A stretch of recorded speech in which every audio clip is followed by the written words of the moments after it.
Hi. നമ്മൾ ഈ വേനൽക്കാലത്ത് വീടിന്റെ ടെറസിന്റെ മുകളിൽ കൃഷി ചെയ്യുന്ന ആൾക്കാര് ഏറ്റവും അധികം ശ്രദ്ധിക്കേണ്ട ഒരു കാര്യമാണ് വായുസഞ്ചാരം കുറഞ്ഞിട്ടുള്ള ചട്ടികള് അതുപോലുള്ള വസ്തുക്കളിലൊന്നും നമ്മൾ ഈ പച്ചമുളക്, തക്കാളി, കുക്കുംബർ, കൈപ്പക്ക പോലുള്ള സാധനങ്ങളൊന്നും നടാതിരിക്കുക.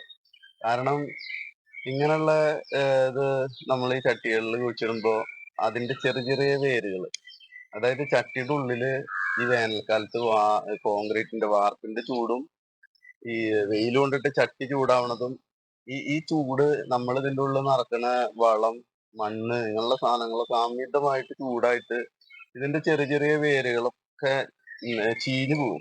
അങ്ങനെ നമ്മള് കുഴിച്ചിടുന്ന ഈ ചെടികളൊക്കെ ഒരു കുറച്ച് ദിവസത്തിന്റെ ഉള്ളിൽ നശിച്ചു പോകും.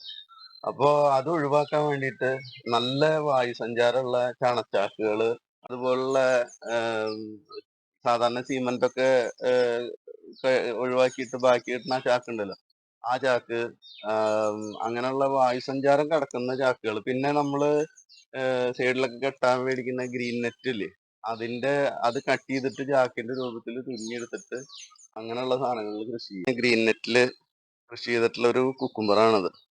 ഞാൻ ആദ്യം ചട്ടിയിൽ കൃഷി ചെയ്തിട്ടുണ്ടായിരുന്നു.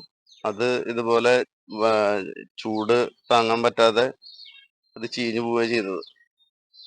ഇതുപോലെ ഇത് ഗ്രീൻ നെറ്റ് നമ്മളൊരു ചാക്കിന്റെ അളവില് കട്ട് ചെയ്തെടുക്കുക, കത്ര കൊണ്ട് കട്ട് ചെയ്തിട്ട് അത് ചാക്കൊക്കെ തുന്നണ സൂചി കൊണ്ട് തുന്നിയെടുത്താൽ മതി. ഇതുപോലുള്ള സിമന്റ് ചാക്കുകളിൽ കൃഷി ചെയ്താലും അടിപൊളിയാണ്.